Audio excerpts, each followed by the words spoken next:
Indian revised version IRV Telugu 2019 వాడుక భాష Bible నుంచి ఆదికాండము 20వ అధ్యాయము.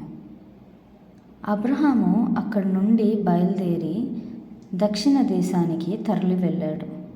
అలా కాదేషుకు షూరుకు మధ్య ఉన్న ప్రాంతంలో నివసించాడు.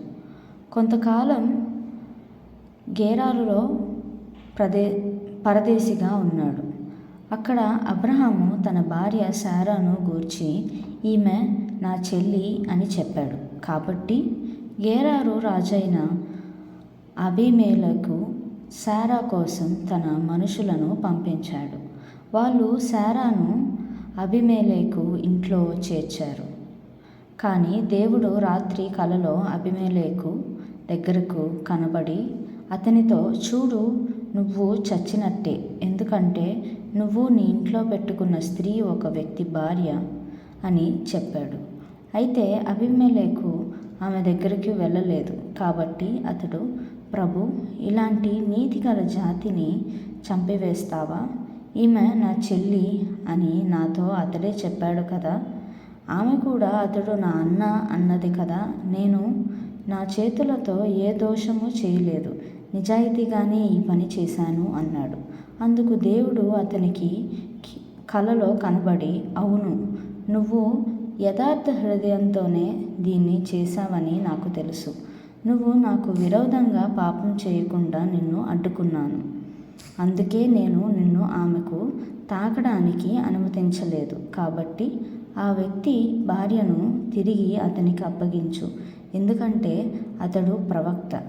నువ్వు బతికేలా అతడు నీకోసం ప్రార్థిస్తాడు. ఒకవేళ నువ్వు ఆమెను తిరిగి అతనికి అప్పగించకపోతే నీకు చెందిన వారు తప్పక చనిపోతారు. ఈ సంగతి నువ్వు బాగా తెలుసుకో అని చెప్పాడు. తెల్లవారక ముందే అబీమెలెకు లేచి తన సేవకులందరినీ పిలిచి వారికి ఈ విషయాలన్నీ తెలియజేశాడు. వారంతా అది విని ఎంతో భయపడ్డారు. అబీమెలెకు అబ్రహాముకు కబురు పెట్టి రప్పించాడు. అతనితో ఇలా అన్నాడు, నువ్వు మాకు చేసిందేమిటి? నా రాజ్యం పైన ఇంత పెద్ద దోషం వచ్చేలా చేశావు. నేను నీకు చేసిన అపకారం ఏమిటి? నా పట్ల చేయకూడని పని చేశావు అన్నాడు. అబీమెలెకు అబ్రహామును చూసి, నువ్వు ఇలా చేయడానికి గల కారణం ఏమిటి అని అడిగాడు. అబ్రహాము, ఇక్కడ దేవుని భయం బొత్తిగా లేదు కాబట్టి నా భార్య కోసం నన్ను చంపుతారేమో అన్న భయంతోనే నేను ఇలా చేశాను అన్నాడు. అది కాకుండా ఆమె నాకు చెల్లి అనే మాట కూడా నిజమే. ఆమె నా తండ్రి కూతురు, తల్లి కూతురు కాదు. అలా నాకు భార్య అయ్యింది. దేవుడు నేను నా తండ్రి ఇంటిని వదిలి వివిధ ప్రదేశాలు ప్రయాణాలు చేసేలా పిలిచినప్పుడు నేను ఆమెతో, మనం వెళ్ళే ప్రతి స్థలంలోనూ నన్ను గూర్చి అతడు నా అన్న అని చెప్పు.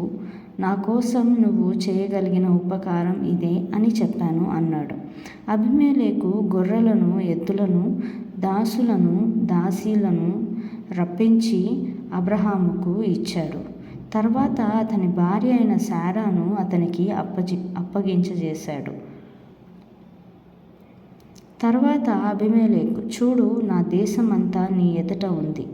నీకు ఎక్కడ ఇష్టమైతే అక్కడ స్థిర నివాసం ఏర్పరచుకో అని అబ్రహాముతో అన్నాడు. తర్వాత అతడు శారాతో, చూడు, నీ అన్నకు నేను 1000 వెండి నాణాలు ఇచ్చాను. నీవు నిర్దోషివని నీతో ఉన్నవారందరి ఎదుట ఈ డబ్బు రుజువుగా ఉంటుంది. అందరి ఎదుట నీకు న్యాయం జరిగింది అన్నాడు. అప్పుడు అబ్రహాము దేవుణ్ణి ప్రార్థించాడు. దేవుడు అబీమెలెకును, అతని భార్యను, అతని దాసీలను స్వస్థపరిచాడు. వారు పిల్లలను కనగలిగారు. ఎందుకంటే దేవుడైన యెహోవా అబ్రహాము భార్య అయిన శారాను బట్టి అబీమెలెకు ఇంట్లో స్త్రీలందరినీ పూర్తిగా గొడ్రాలునుగా చేశాడు.